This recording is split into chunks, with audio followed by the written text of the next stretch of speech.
Assalamualaikum warahmatullahi wabarakatuh. Saya Hani Sukma dari Prodi PGMI Unit 1 Semester 5. Di sini saya akan membahas tentang produk portofolio.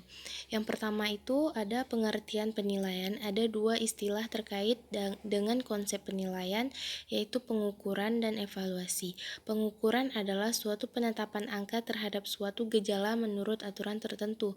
Sedangkan evaluasi adalah penilaian yang sistematis tentang manfaat dan kegunaan mutu objek.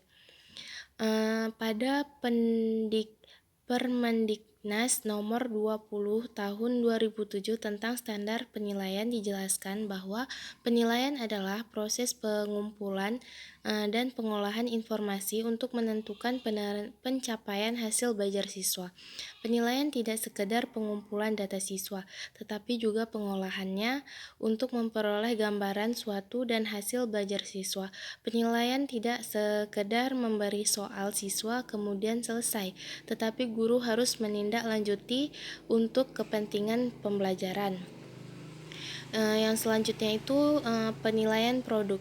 Di sini pengertian penilaian produk adalah penilaian terhadap keterampilan siswa dalam membuat suatu produk benda tertentu dan kualitas produk tersebut. Jika dalam penilaian produk terdapat dua tahapan penilaian, yaitu yang pertama penilaian tentang pemilihan dan cara penggunaan alat serta prosedur kerja siswa. Yang kedua, penilaian tentang kualitas teknik maupun estetik hasil karya atau kerja siswa.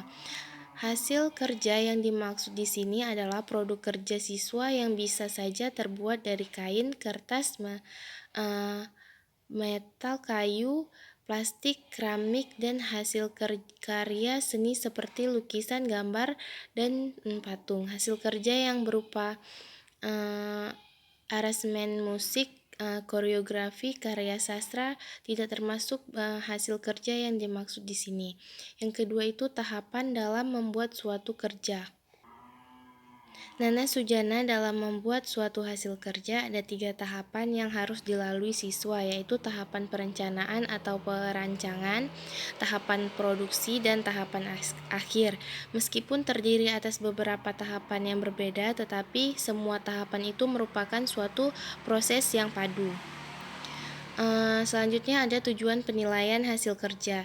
Penilaian hasil kerja bisa digunakan guru untuk yang pertama menilai penguasaan keterampilan siswa yang diperlukan sebelum mempelajari keterampilan berikutnya, menilai tingkat kompetensi yang sudah dikuasai siswa pada Baiklah, di sini saya akan menjelaskan tentang penilaian portofolio.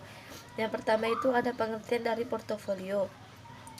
Secara umum, portofolio merupakan kumpulan dokumen berupa objek penilaian yang dipakai oleh seseorang, kelompok, lembaga, organisasi, atau perusahaan yang bertujuan untuk mendokumentasikan dan menilai perkembangan suatu proses.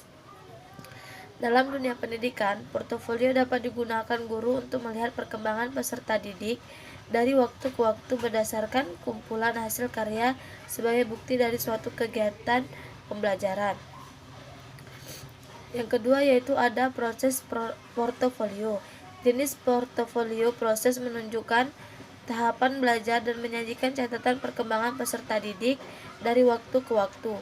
Portofolio proses menunjukkan kegiatan pembelajaran untuk mencapai standar kompetensi dasar, dan sekumpulan indikator yang telah ditetapkan pada kurikulum, serta menunjukkan semua hasil dari awal sampai dengan akhir selama kurun waktu tertentu. Tujuan menggunakan portofolio proses ialah untuk membantu peserta didik mengidentifikasikan tujuan pembelajaran, perkembangan hasil belajar dari waktu ke waktu, dan menunjukkan pencapaian hasil belajar. Yang ketiga yaitu ada portofolio produk. Jenis penilaian portofolio ini hanya menekankan pada penguasaan atau mastery dari tugas yang dituntun dalam standar kompetensi dasar, dan sekumpulan indikator pencapaian hasil belajar, serta hanya menunjukkan evidence yang paling baik tanpa memperhatikan bagaimana dan kapan evidence tersebut diperoleh.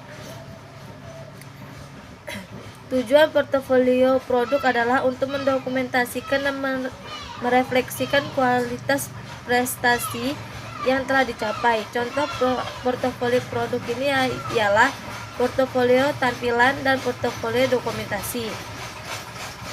Selanjutnya ada fungsi dari portofolio. Portofolio tidak hanya merupakan tempat penyimpanan hasil pekerjaan peserta didik, tetapi merupakan sumber informasi untuk guru dan peserta didik. Portofolio berfungsi untuk mengetahui perkembangan pengetahuan peserta didik dan kemampuan dalam mata pelajaran tertentu, serta pertumbuhan kemampuan peserta didik. Hal ini dapat dilihat dari ciri-ciri portofolio. Yang pertama yaitu disusun oleh siswa. Yang kedua, portofolio memberikan secara rinci latar pengalaman dan hasil belajar yang jelas sehingga tidak diperlukan lagi informasi tambahan. Yang ketiga itu ada portofolio yang disusun terdiri dari biodata, paparan umum mengenai persepsi siswa tentang tujuan belajar yang ingin dicapainya, serta upaya-upaya yang telah dan akan dilakukan untuk mencapai tujuan. Dan yang ketiga itu ada rincian kronologi proses pengalaman belajar atau kinerja yang telah dilalui. Dan yang terakhir ada rincian pengalaman belajar atau kinerja yang secara eksplisit dikaitkan dengan butir-butir HPMB yang telah diperoleh, baik yang bersifat konseptual maupun terapan. Cukup sekian presentasi dari kami. Saya akhiri, wabillahi taufiq wal hidayah. Assalamualaikum warahmatullahi wabarakatuh.